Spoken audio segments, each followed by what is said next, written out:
ओम असतो मा सद्गमय तमसो मा ज्योतिर्गमय मृत्योर्मा। ओम शांति शांति शांति।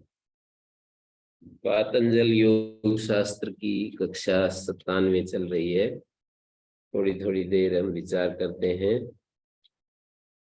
तो इसमें वस्तु और चित्त में जो ज्ञान होता है, योग शास्त्र की तो यही स्थिति है। इस विषय में यही मान्यता है कि चित्त में जो ज्ञान होता है वो और बाहर जो पदार्थ होता है वो दोनों की ही सत्ता है। कुछ लोग ऐसे कहते हैं चित्त में जो ज्ञान होता है ना वही है, बस बाहर पदार्थ नाम की कोई चीज नहीं है। ऐसे उनके आपस में शास्त्रार्थ चल रहा है। तो ये दो मत हैं जो ज्यादा विचार करने के लिए, जिनका भी मन में उत्साह है और इस चीज को गहराई से खोजना चाहते हैं, इसमें डिस्कस कर सकते हैं अपने से बड़े लोगों के साथ। और इसमें जो दिखा है, संस्कृत भाषा जो है ना वो आप लोगों को आती नहीं है, इसलिए फिर मेरे को भी रुचि नहीं आती इस पुस्तक को पढ़ने में। मतलब ऊपर ऊपर से मैं भी बताता रहता हूँ, हल्का हल्का सा बताता रहता हूँ। जैसा श्रोता होता है ना उसके अनुसार ही वक्ता को बोलना पड़ता है। इसमें काफी इन्होंने विचार किया तो है ही, पर मैं तो केवल ऊपर ऊपर से हल्का हल्का आगे बढ़ रहा हूँ। ये 21वें सूत्र में कहा, चित्तांतर दृश्ये बुद्धि बुद्धेरति प्रसंग स्मृति संकरश्च।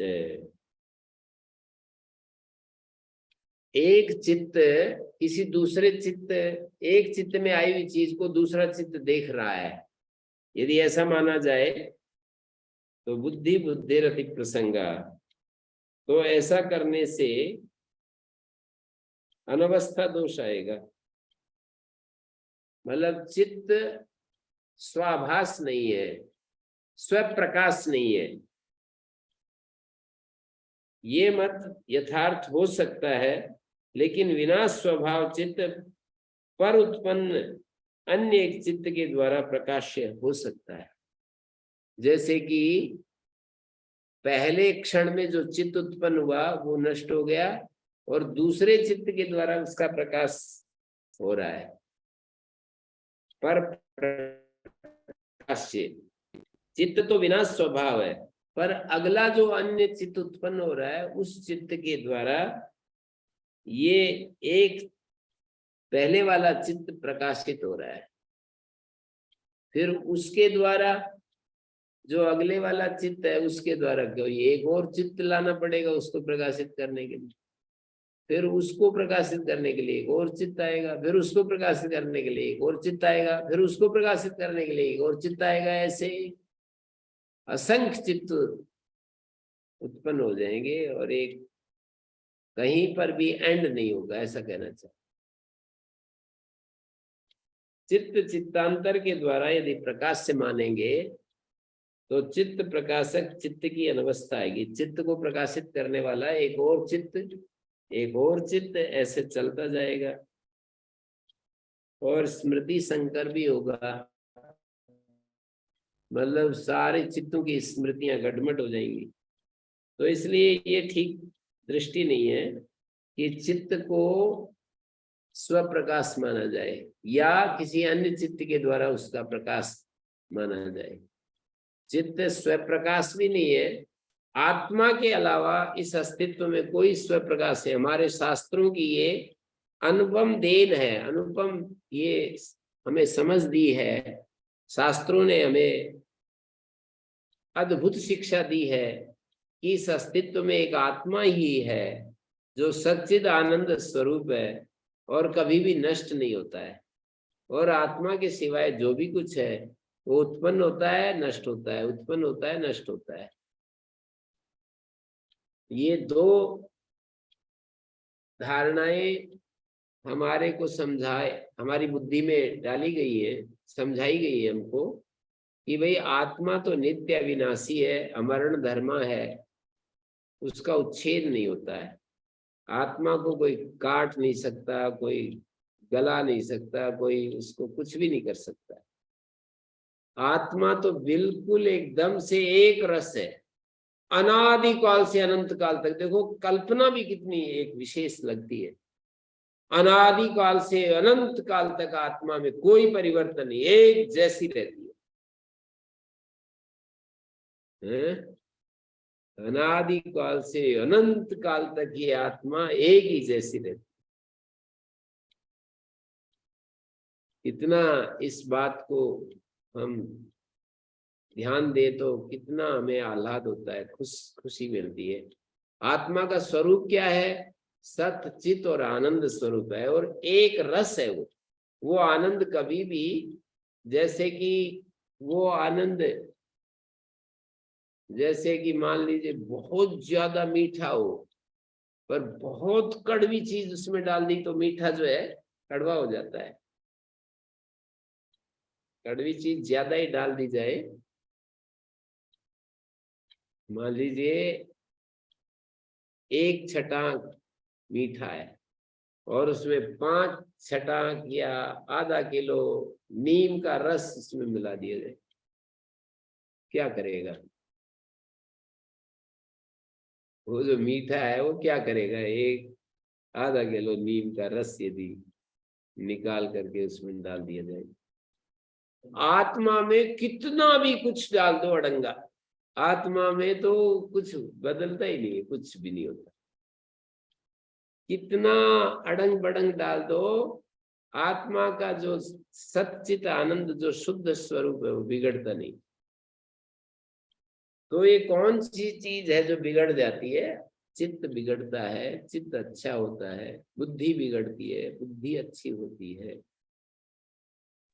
हमारी ओम। बुद्धि, हमारी इंद्रियां, हाँ जी गुरुजी, हम आत्मा एक रस है और जो उपाधि युक्त ईश्वर कहते हैं उसको नहीं कह सकते ना हम? ईश्वर हाँ? एक रस है, उपाधि युक्त। ईश्वर भी एक रस ही है। अब उपाधि युक्त ईश्वर तो कुछ करता है ना गुरुजी? नहीं, वो करता तो है, पर करते हुए भी कोई आदमी की कल्पना करो, और कई बार मैंने वो स्थिति का अनुभव किया है कि हम कर रहे हों, मान लीजिए मैं एकांत में शांत अपनी जगह बैठा हुआ कर रहा हूं और मुझे किसी प्रकार का कोई दबाव नहीं, मुझे कहीं पहुंचना नहीं, कहीं जाना नहीं, मैं एक चित्र बना रहा हूँ या कविता लिख रहा हूँ या लेख लिख रहा हूँ, तो कर तो रहा हूँ, पर मैं क्या परेशानी, मेरे मेरे लिए क्या दिक्कत होगी? कुछ भी दिक्कत नहीं होगी। तो ईश्वर तो सब कुछ कर रहा है, पर वैसी स्थिति है जैसे कि कोई कोई चित्रकार अपने कमरे में बैठा हुआ आराम से चित्र बना रहा हो। वो तो गुरुजी हमें हमारी कल्पना में ऐसा लगता है कि इतना संसार का संचालन में तो बहुत ज्यादा उसको भी परेशानी आती होगी, क्योंकि हमने परेशानी वाले लोगों को देखा है ना। तो ईश्वर को भी एक परेशानी कल्पना कर लेते हैं कि भाई ईश्वर में भी ऐसे ही परेशानियां आती होंगी जैसे कि मनुष्य में आती है। गुरुजी, ये जब जी कहते हैं ये ईश्वर के अधीन माया है, हम माया के अधीन है, यही बात है ना? जी, ईश्वर के अधीन है पूर्ण रूप से माया, तो ईश्वर तो एक रस ही रहेगा, फिर उसमें परिवर्तन कैसे होगा? या हम माया के अधीन है, यदि हम भी ईश्वर की भक्ति करें तो हमारे में भी वो सामर्थ्य आ जाता है कि हम भी माया के ऊपर हो जाते हैं, माया जी के अधीन नहीं रहते हम भी। फिर मुक्त पुरुष कौन होते हैं? जीवन मुक्त कौन होते हैं? जो माया के पार चले जाते हैं, जो माया को अपने वश में कर लेते हैं, उन्हीं को मुक्त पुरुष कहते हैं, जीवन मुक्त कहते हैं। और बाकी तो दुनिया है जैसे चल रही है, जैसे घिसट रही है, जैसे रो रही है, जैसे आंसू बहा रहे हैं, लोहू लुहान हो रहे हैं, परेशान है, ये तो है ही संसार का स्वरूप। विकारों से ग्रस्त हैं, चारों तरफ से विकारों ने घेरा हुआ है। ये तो संसार का ढंग है जीने का। पर जो योगी लोग हैं, एक आधा कोई दुनिया में, अब बिरला ही लोग, वो तो परमात्मा की तरह रहता है इस दुनिया में, उसको कोई कष्ट नहीं है, कोई परेशानी नहीं। तो गुरु जी, एक कोई इच्छा करता है, कोई अनुभव करता है, जिसको कि हम ईश्वर को उपाधि रूप में कहेंगे, ईश्वर इच्छा करता है, कहते हैं इसको संसार को बनाने के लिए। तो एक रस कैसे, फिर भी हम एक रस कहते हैं गुरु जी उनको? हाँ, एक रस है। ये तो मैंने उदाहरण दे दिया ना, कि हम इच्छा कर रहे हैं कि मुझे चित्र बनाना है, और हमारी एक रसता में क्या बाधा पड़ेगी यदि मैं अपने स्वाधीन होकर के चित्र बना रहा हूं। मैं स्वाधीन होकर के, कोई कवि कविता कर रहा है, उसको क्या बाधा आएगी? जी गुरु जी। बाधा तो तब आती है जब हमारी स्वाधीनता भंग होती है। हमारी जो स्वाधीनता है वो खंडित होती है तो बाधा आती है। स्वाधीनता यदि बनी रहे तो वही कहा है ना, आप नोति स्वराज्यम। उपनिषद में यही कहा है कि जो मनसस्पतिर्भवति वाक्पति चक्षुपति ततो एतत् ततो भवति, उससे भी ज्यादा हो जाता है। वो वाक्पति हो जाता है, वो चक्षुपति हो जाता है, श्रोत्रपति होता है, मनसस्पति हो जाता है, विज्ञानपति हो जाता है। ये तैत्तिरीय उपनिषद में बताया ना कि वो जो योगी है, आत्मविद है, वो शब्द है आपनोति स्वराज्यम, स्वराज्य को प्राप्त करता है, पूर्ण स्वाधीनता को प्राप्त कर लेता है। तो जब जीव ही ऐसी स्थिति में चला जाता है तो ईश्वर के तो क्या कहने। कभी भी जो किसी भी अवस्था में जिसका बंधन नहीं हुआ, जो हमेशा प्रकृति को अपने अधीन रखता है, ऐसे ईश्वर के तो क्या ही कहने। जब जीव का ही वर्णन ऐसा हो रहा है कि वो स्वराज्य को प्राप्त करता है, वाक्पति हो जाता है, चक्षुपति हो जाता है, श्रोत्रपति हो जाता है, विज्ञानपति हो जाता है, मनसस्पति हो जाता है, बुद्धि का मालिक, मन का मालिक, इंद्रियों का मालिक हो जाता है, इससे भी ज्यादा हो जाता है। शांति समृद्धम, शांति से ऐसे भरा हो जाता है, बिल्कुल लबालब शांति भरी हुई है उसमें, ऐसे कहा है तैत्तिरीय उपनिषद में। कितने अच्छे अच्छे वाक्य बोले गए।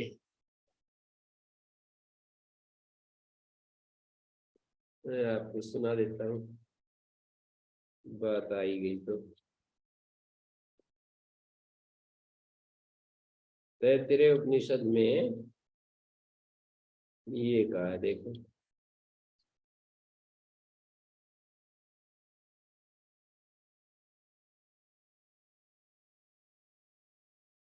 आपनोति स्वराज्यम आपनोति मनसस्पतिम। आत्मा स्वरूप से स्थित होने पर वह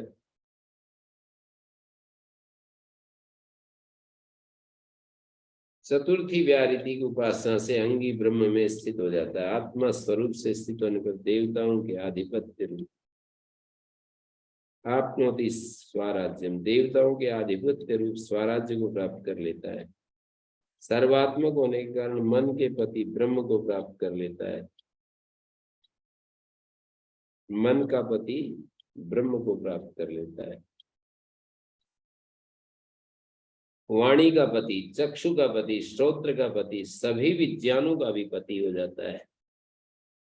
श्रोत्रपति, वाक्पति, चक्षुष्पति, श्रोत्रपति, विज्ञानपति। एतत् ततो भवति, विज्ञानपति मानी बुद्धि का मालिक हो जाता है, सारे ज्ञान का मालिक हो जाता है। सर्वात्मा होने सभी प्राणियों की इंद्रियों से वो इंद्रियवान हो जाता है,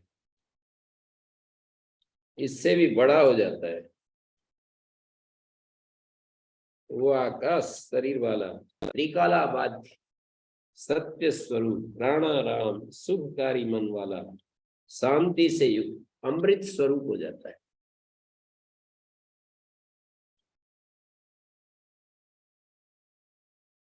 इस प्रकार तू उस ब्रह्म की उपासना कर, ऐसा उपासना से ऐसा ऐसा हो जाता है।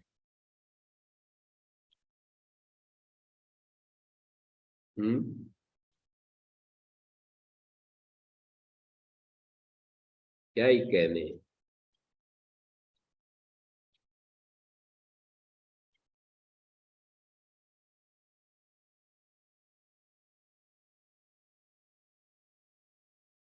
बहुत यहाँ कीड़े आने लग गए हैं अब। कीड़े जो है सब काटने लग गए। रात में जो है चितेर अप्रति संक्रमाया तदाकारापत्तो सबुद्धि संवेदनम। चिति शक्ति अप्रति संक्रमा बतलाई, वो तदाकारापत्ति चिति शक्ति जब बुद्धि के साथ संबद्ध होती है तो उसमें उसकी उपस्थिति से, चिति शक्ति की उपस्थिति से बुद्धि में भी चैतन्य का आभास पहुंच जाता है। बुद्धि भी चेतन जैसी हो जाती है, और बुद्धि जब चेतन जैसी हो जाती है तो उसमें अनुभव करने की, बाह्य विषयों को देखने की, जानने की, समझने की सामर्थ्य आ जाती है। सुख दुख का अनुभव करने की सामर्थ्य आ जाती है बुद्धि में। तो चितेर अप्रति संक्रमाया तदाकारापत्तो, तदाकारापत्ति होने से क्या होता है,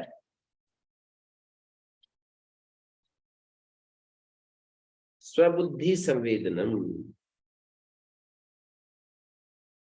तदाकारापत्ति होने से अप्रति संक्रमा है, बुद्धि वृत्ति के साथ सादृश्य प्राप्त होने के कारण अप्रति संक्रमा है। तदाकारापत्ति का मतलब है बुद्धि वृत्ति के साथ सादृश्य प्राप्त होने के कारण अप्रति संक्रमा जो चिति शक्ति है, स्वबुद्धि संवेदन होता है, उसकी जो बुद्धि का संवेदन हो जाता है, आत्म बुद्धि का संवेदन होता है कि मैं ये हूं, मैं वो हूं।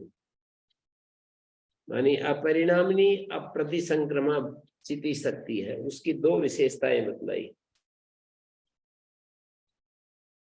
मानी संसार शून्य स्थिति है उसकी।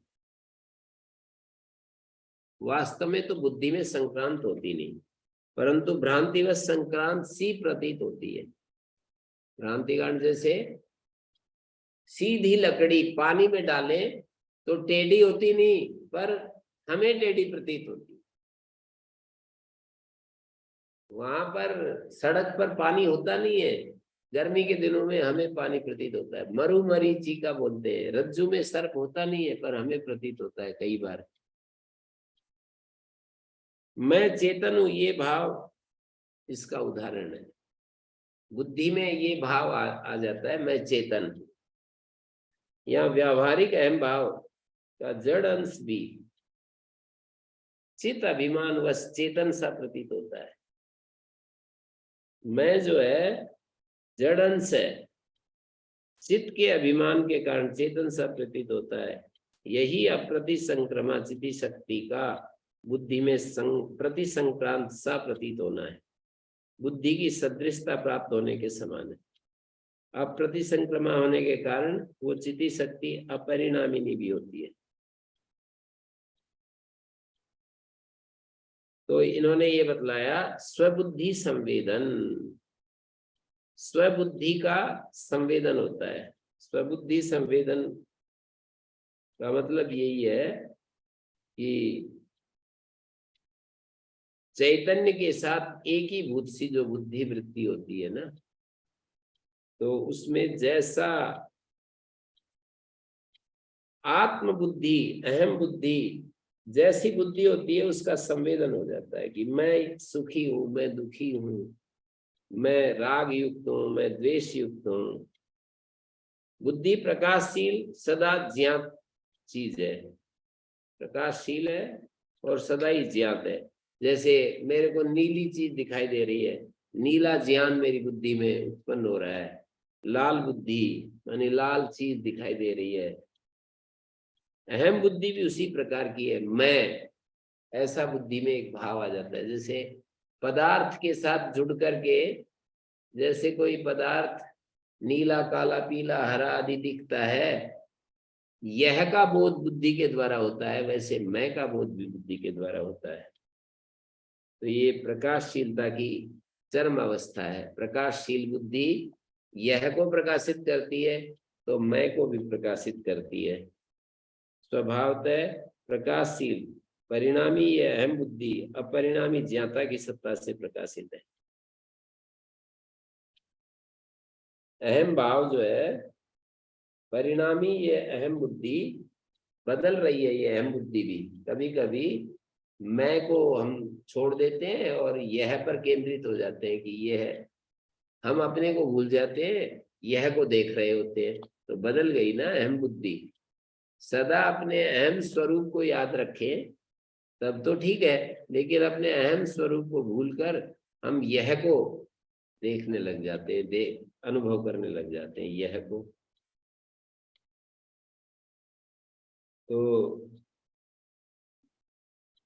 तो यहाँ पर अहम भाव का विश्लेषण करने पर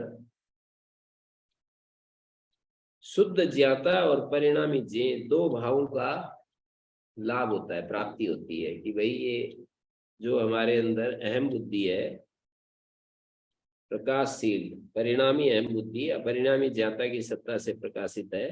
अहम भाव में दो चीजें रहती है, मैं भाव, उसमें एक प्रकाशक और एक प्रकाशी, ये दो चीजें मिलित हो जाती है।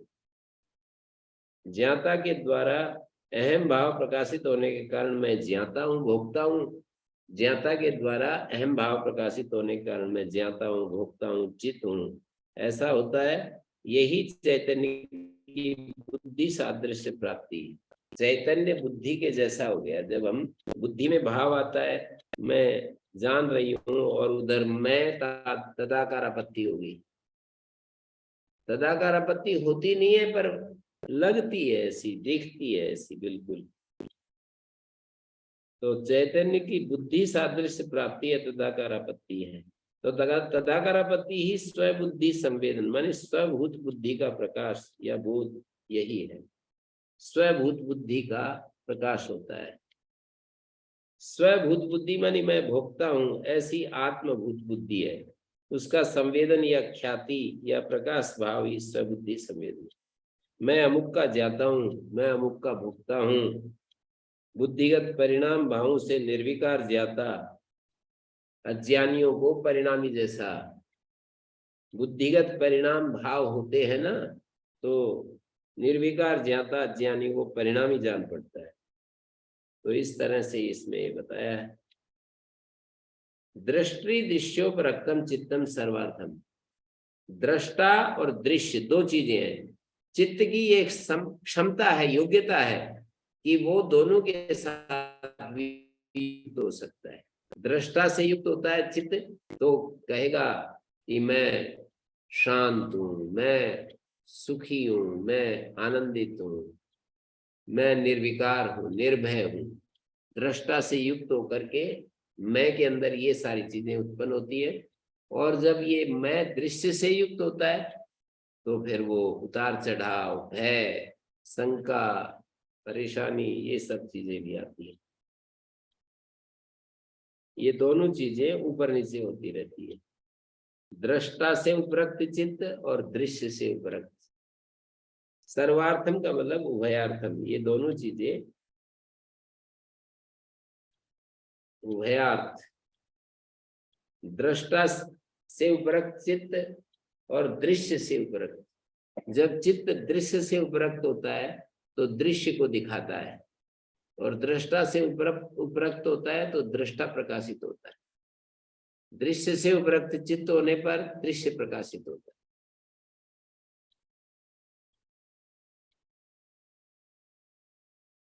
मैं शरीर हूं, ये क्या है? दृश्य से उपरक्त चित्त। और मैं ज्ञाता हूं, ये दृष्टा से उपरक्त चित्त। चित्त दृष्टा से उपरक्त होने पर ही मैं ज्ञाता हूं। पुरुष है ये बुद्धि भी होती है, और शब्दादि है ये बुद्धि भी होती है। हम कहते हैं कि पुरुष है, आत्मा है, ये भी एक बुद्धि है, और शब्दादि है ये भी एक बुद्धि है। दोनों दोनों प्रकार के बोध पाया जाता है, तो बुद्धि को सर्वार्थ कहा है।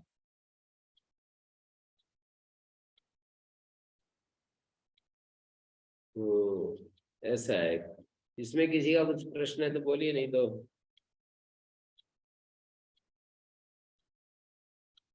जय बोलेंगे।